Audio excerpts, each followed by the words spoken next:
Wow. Carrie, thank you for that. Thank you. And Rick and the Spiritually Free Band, perfect music. I loved what you picked out. Let's give them some love. Yes, yes. Hey, good to see everyone. Happy Pride Month. Yes. And I was thinking today, it's a shame that we have to have a Pride Month. But we do. Because there's somebody out there in the world that doesn't know if they should stay alive because of who they are. So you bet we're going to talk about that. We're going to celebrate it and who we are. So yes, our month of come out wherever you are. But I have a tagline onto that, and it's a Dr. Seuss quote. Today you are you. That is truer than true. There is no one alive who is youer than you. So that's my tagline on to come out wherever you are. I can't believe June is here already. It's wild. Half a year, where'd you go? I don't know. So our book of the month, Let Them, by Mel Robbins. Has everyone in here heard of this book? Raise your hands. Most of you. Very popular book. And it's all about how we cannot control others. We can only respond to how we respond to whatever's going on in the world. It's powerful, it's simple, it's succinct. But I bumped into Mel Robbins many moons ago. See, she is a person that was born with some ADHD, but she never knew that. She was undiagnosed that she had this challenge. And what that brought up for her were anxieties. She had crushing anxiety in her life. She didn't know why until in her 40s when she was diagnosed with this. When I bumped into her many, many moons ago, she was one of the most popular podcasters.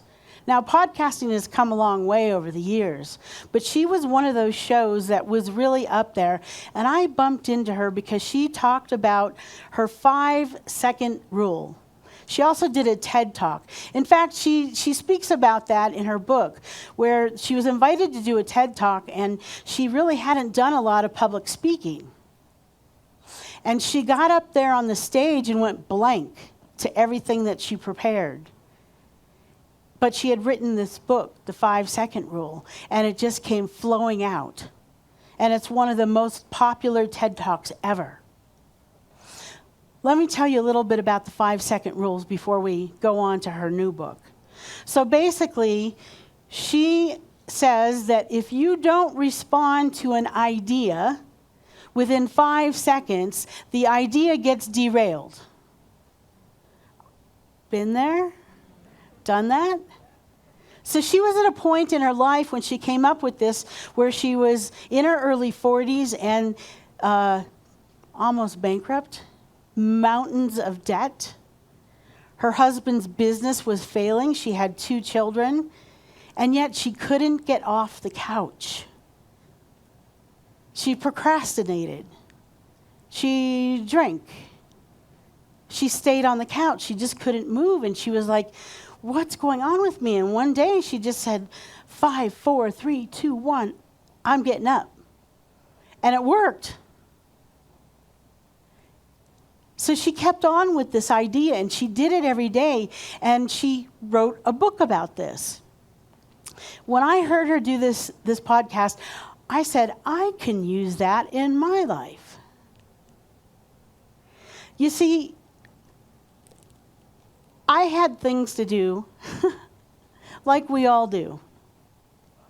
One of the areas that I used it was in my training, my bike ride training.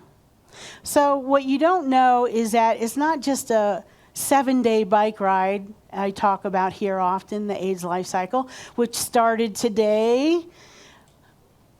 To my riders and friends, have a great ride. I sent them a blessing and prayer on Facebook last night. the hard work comes training for it. See, because when you get to that week of the ride, you better have trained your body. Otherwise, it's kind of a rough week. And I've seen it. I've seen it happen. But I was taught from the get-go, no, Cindy, if you're going to ride every week before the ride comes, and you're going to add miles and miles and miles so that when the ride comes, your body is going to be so ready and so used to this that you're just going to have a blast. Here's the challenge. 5 a.m. comes, time to get out of the bed and go to the gym. And I was like snoozing the alarm. Tomorrow.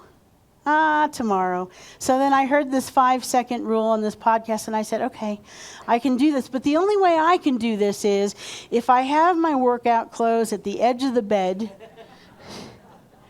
and I say 5, 4, 3, 2, 1, I get up, I put it on, and before I'm even really awake, I'm at the gym. And it worked for me. The days that I wasn't riding, I was what we call cross-training. I was doing cardio. I was lifting weights. I was doing whatever I needed to do to prepare my body for this week on the ride so that I could have a great time and not suffer.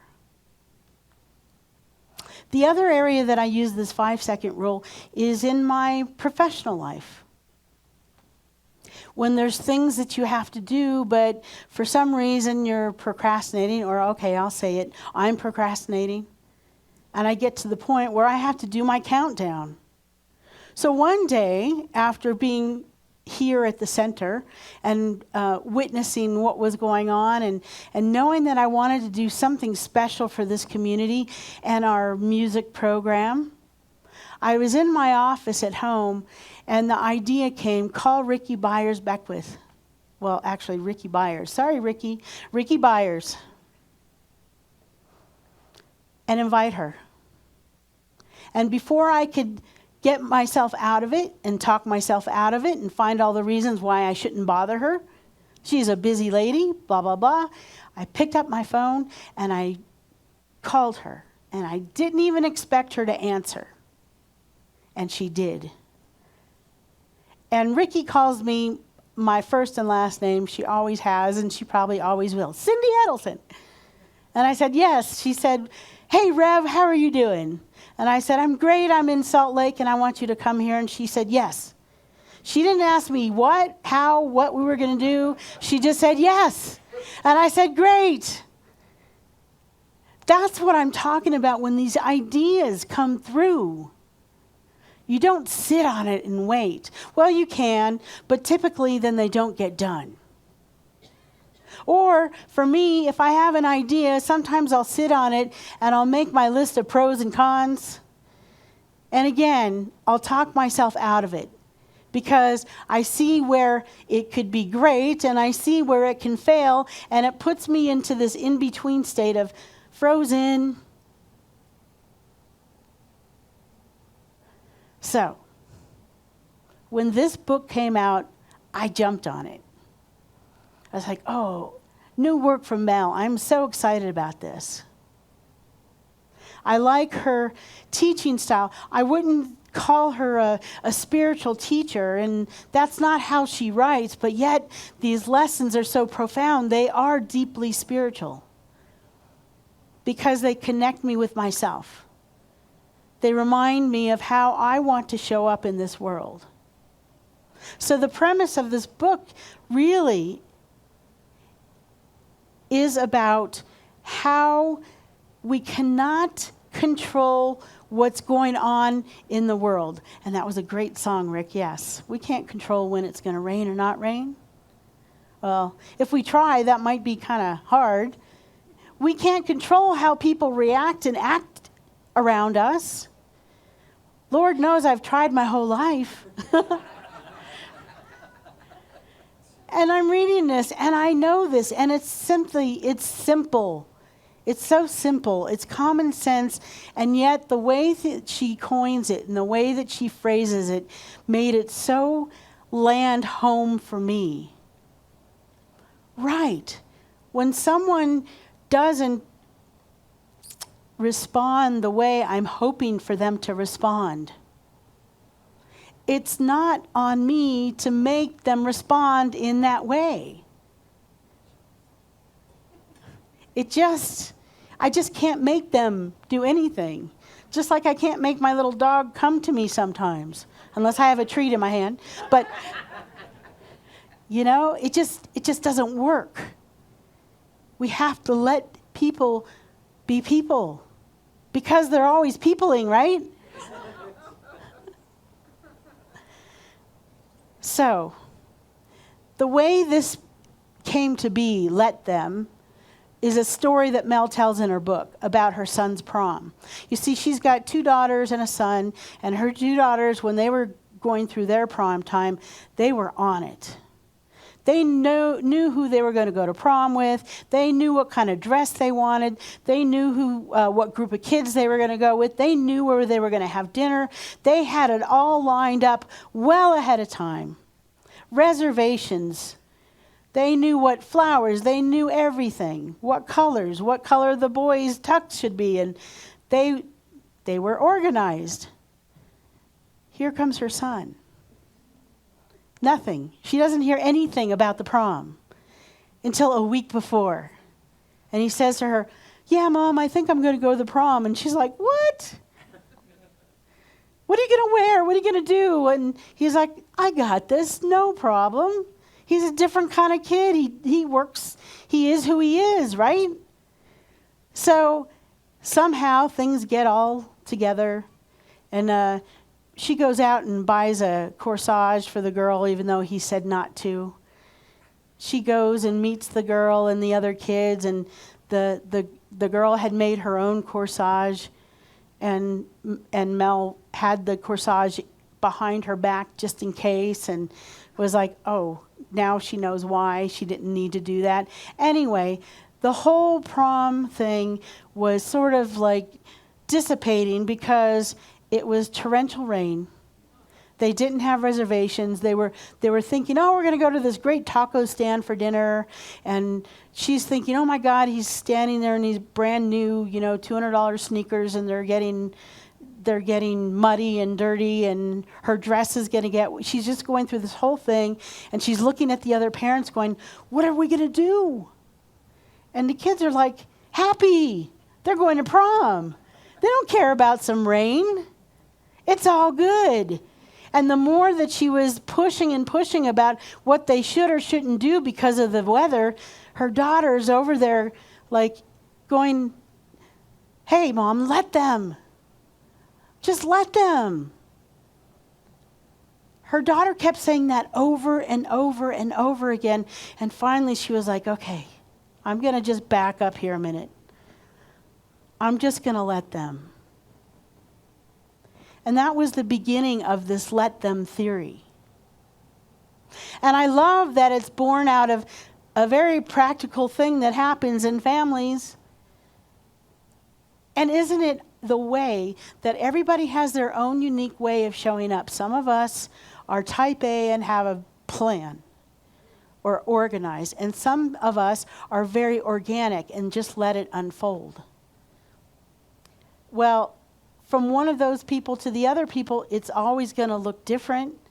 You can't let the organic person, you can't make them be organized, and you can't make the organized person be organic.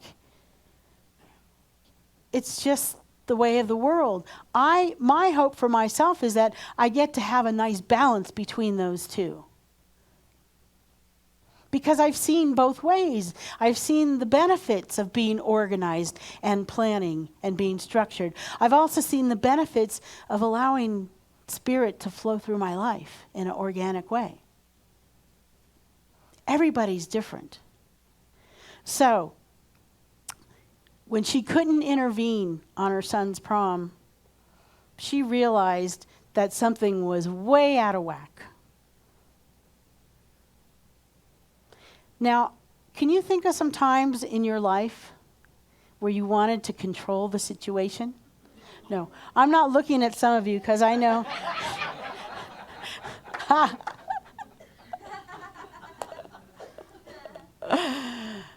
I mean, just think of those times, whether it's it can be in a work situation, when, they call out for an event or a potluck or something happening at work, and you see someone show up in a way that's very different from you, and you're like, no, do it this way. Or in your home, or with your spouse. We're different. I can't make Bren be me, and she can't make me be her. We're just different people. We're different emanations of the one. Unique in every way. And yet we love the same things. Our home, our puppies, our friends, our family. So from the book, Mel says, my point is simple. Adults will have negative opinions about you and everything you do. Let them judge. Let them react. Let them doubt you. Let them question the decisions you are making. Let them be wrong about you. Let them roll their eyes when you start posting videos online or you want to rewrite the manuscript for the 12th time. Instead of wasting your time worrying about them, start living your life in the way that makes you proud of yourself. Let me do what I want to do with the one and precious life that I have. That's what I want.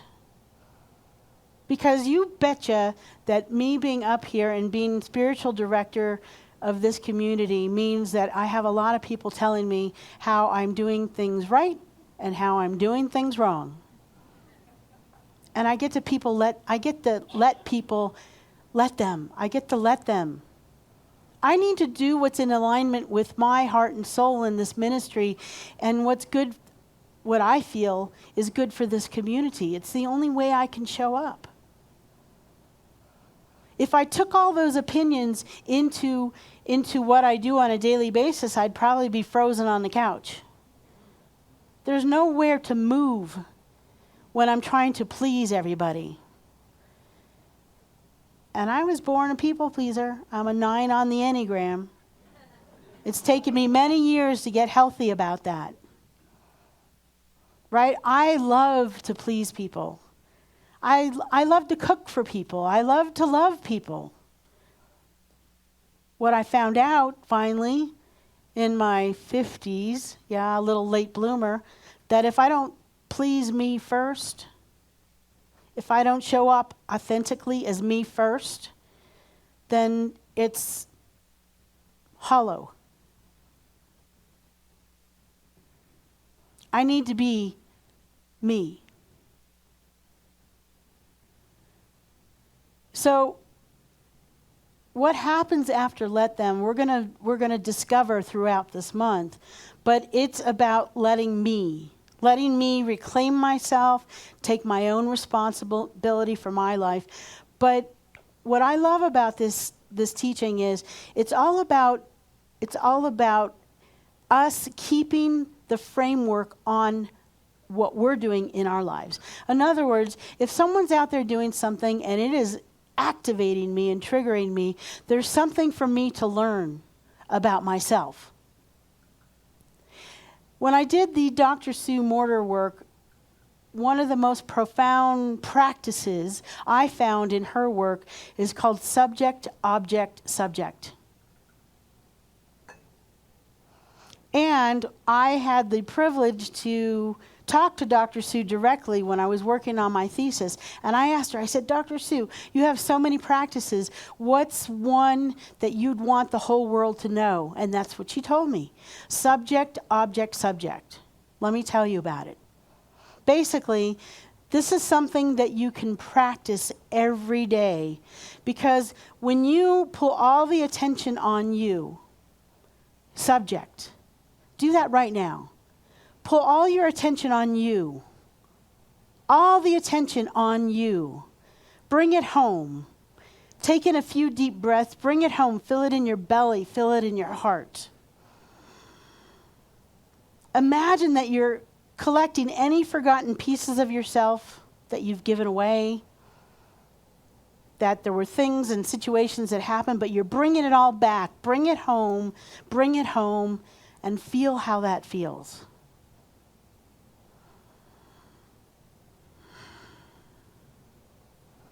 Okay, now take all that energy you've just collected and focus it outside of you. Maybe on something that's going on, or send it over to me. Something that's kind of making you cranky. Put all that energy on whatever that is. Put it out there.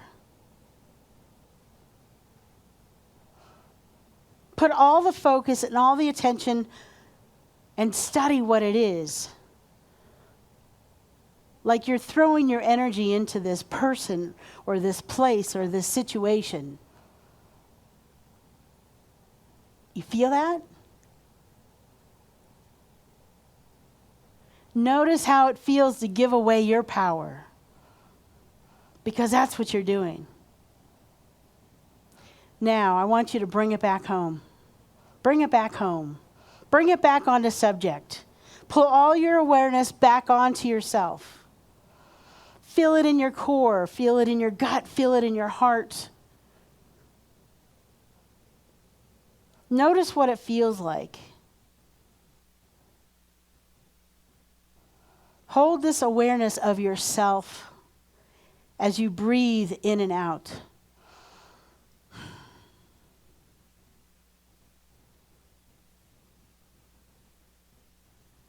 Thank you for playing with me. When you do this exercise, you can feel what it means to give away your power. You can also feel what it means to collect your power. I know that when I've given away my power in the past, what happened for me was a lot of stress, a lot of grief, a lot of anxiety, a lot of self-judgment.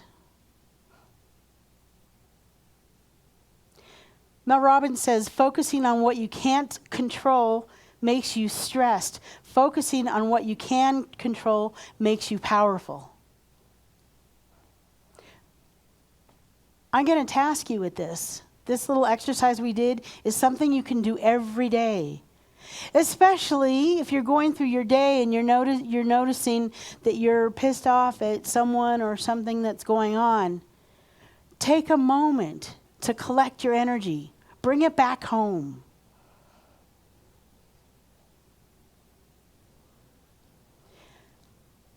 I believe that if we truly let people be people, we have this kindness and compassion for each other. And that's the kind of world that I want to live in. A kind and compassionate one.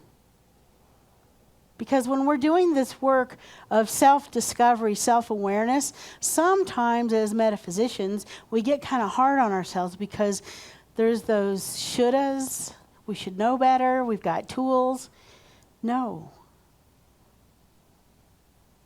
Bring the energy home. Give yourself lots of love. That's a place to begin from and a place to end from every day and every night.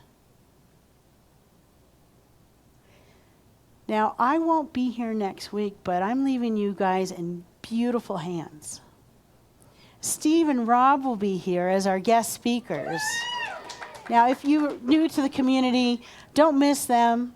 They were here for many, many years. They're beautiful souls. They moved away because all their dreams came true. They transformed their lives into exactly what they wanted, and they'll be here speaking next week. And Sophie and her band will be here too. So it's going to be a grand week next week. Yes. So let's just take a deep breath and enter into our time of prayer.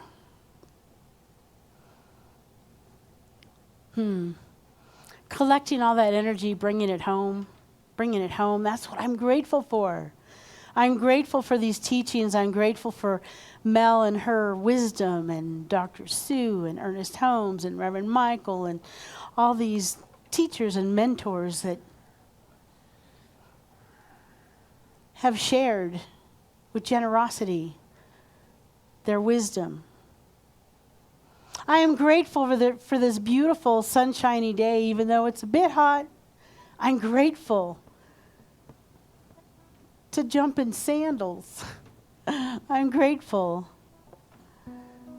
I'm just grateful for this place, for this spiritual center that's been here for over 50 years.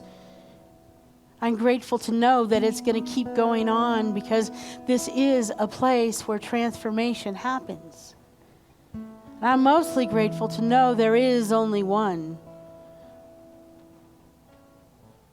power, one life, one mind. We might call it different things, whether we call it spirit, God, universe, the force, energy, Allah, Jehovah, Muhammad, Hashem, the way, the divine matrix. So many names and so many faces, and yet only one. This oneness is in everything. It's in the hum of the air conditioner, in the musical notes that we hear. It's in the cars that we drive, in the seats that we sit in. It's in every beautiful tree and mountain and vista. Simply everywhere. Omnipotent, omnipresent, omnipotent, omniscient, omni-consciousness, and omni-love. Knowing that truth, I claim and know for myself that I am one and the same as the one, the I am that I am. That I can never be separate from it because it is what I am. I am love. I am spirit. I am oneness. And I know the same truth for everyone in an earshot of this prayer, either online, in this room, watching it later. We can never be separated from what we are. That unity that we share is in every cell, every atom, every thought, every circumstance, every joy and celebration, also every grief and challenge. There's no place that spirit is not.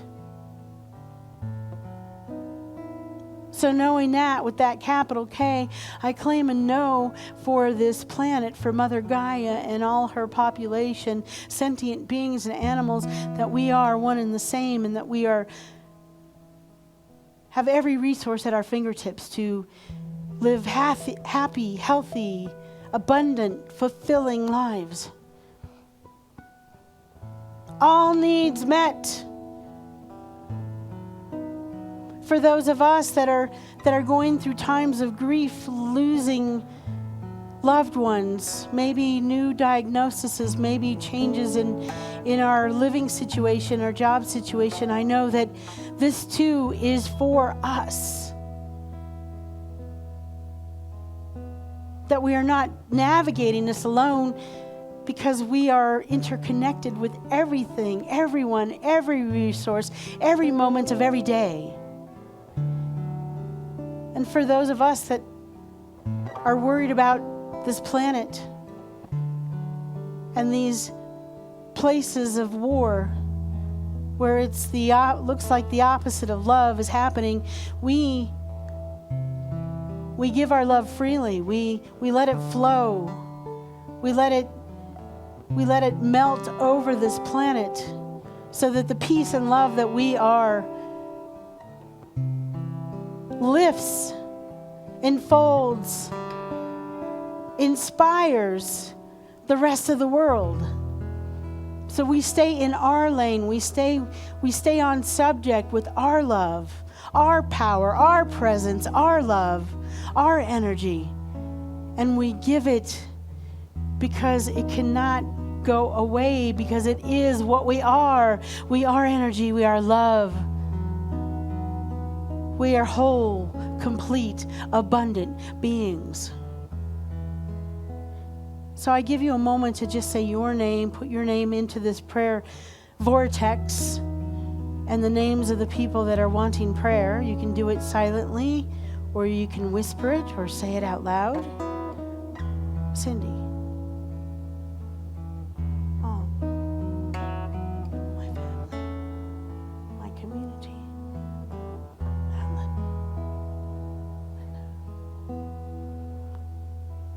Yes, yes. This is fertile ground to plant these seeds. As we affirm that life is great, that life is for us, that at every turn there is love. We choose love, we choose love, we keep choosing love. We choose to stay in our lane, to keep the energy on subject so that we can be authentically ourselves. We can let our loved ones, our co-workers, the other people on this planet, we can just let them. We let them. We let them with love. We bring it back to ourselves as we let ourselves respond in a way that makes us proud, that reminds us that we are love. So for this and so much more, I am grateful, grateful, grateful for this prayer field, for this community, for this time in service. I let it go. We let it go. Together by saying, and so it is. Amen. Ashe.